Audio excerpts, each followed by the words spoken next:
오늘도 하나님의 은혜를 사모하며 새날을 열어가시는 우리 모든 성도님들에게 하나님의 은혜와 평강이 풍성하시기를 주님의 이름으로 축원합니다. 바울은 베레아에서 몸을 피하며 헤어진 실라와 디모데를 기다리기 위해 아덴에 머물렀습니다. 그런데 바울이 아덴, 즉 아테네에서 본 것은 수많은 우상들과 이를 숭배하는 사람들이었습니다. 이 모습을 본 바울은 격분했습니다. 하나님을 경배해야 할 사람들이 우상들을 경배하고 있는 모습에 거룩한 분노를 느낀 것입니다. 이 마음은 하나님의 사람들의 마음입니다. 하나님께서 계셔야 할 자리에 우상이 세워진 것을 보면 마음이 아프고 거룩한 분노가 일어나는 것입니다. 바울은 바로 행동하기 시작했습니다. 안식일에는 회당에서, 평일에는 날마다 사람들이 모이는 장터에서 복음을 전하며 변론합니다. 당시 아덴은 철학과 학문과 예술이 번창했던 도시였습니다. 당대 철학의 대표적인 두 부류는 에피쿠로스와 스토아 철학자들이었습니다. 이들은 바울을 향해 말쟁이가 무슨 말을 하는지 들어보자 라고 말합니다. 말쟁이란 별 볼 일 없는 사람을 뜻하며 바울을 조롱하는 표현입니다. 바울은 자신과 입장이 다르다고 상종하지 않거나 반발이 예상된다고 회피하지 않았습니다.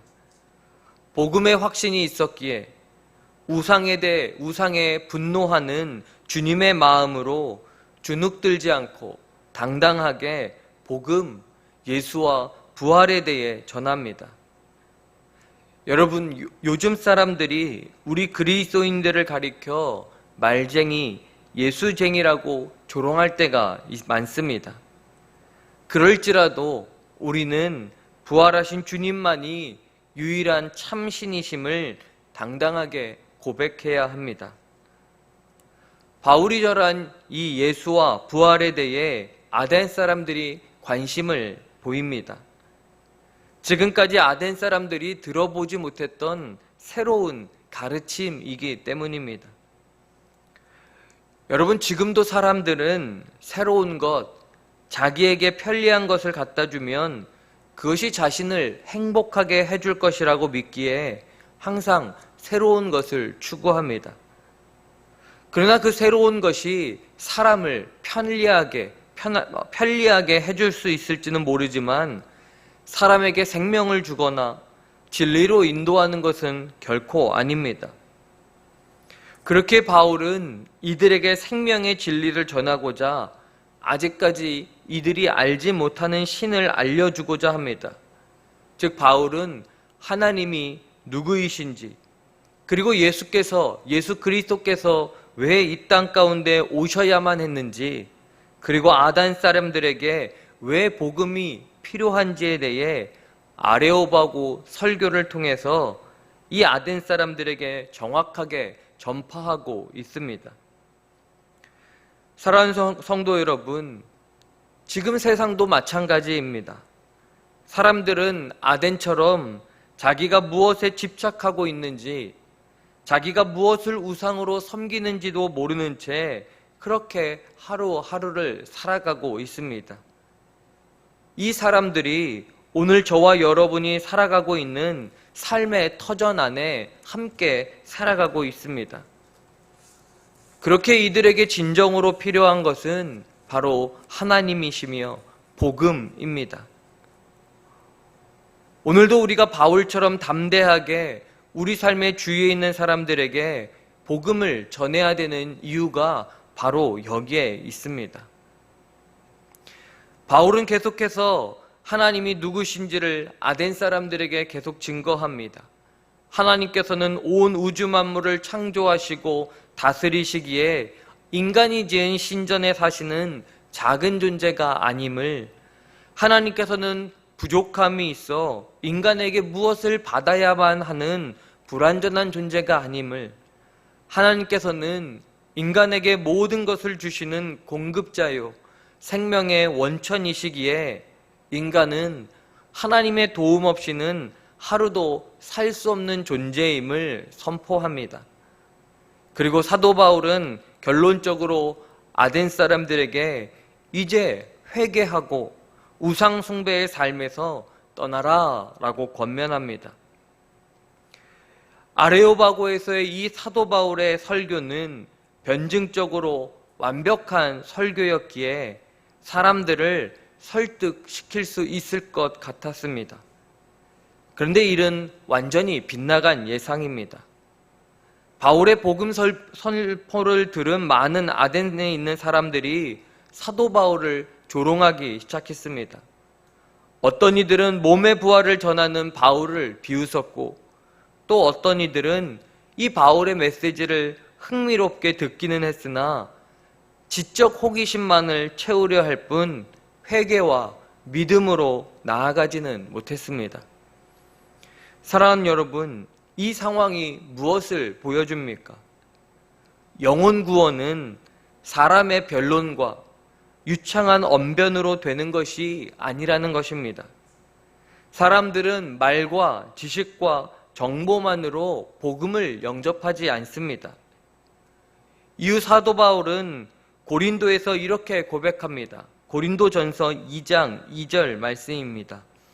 내가 너희 중에서 예수 그리스도와 그가 십자가에 못 박히신 것 외에는 아무것도 알지 아니하기로 작정하였음이니라. 이것은 아레오바고에서 많은 사람들이 예수님을 영접하지 못하고 사도 바울을 조롱하고 떠나간 것에 바울이 후회하면서 고백한 말씀입니다.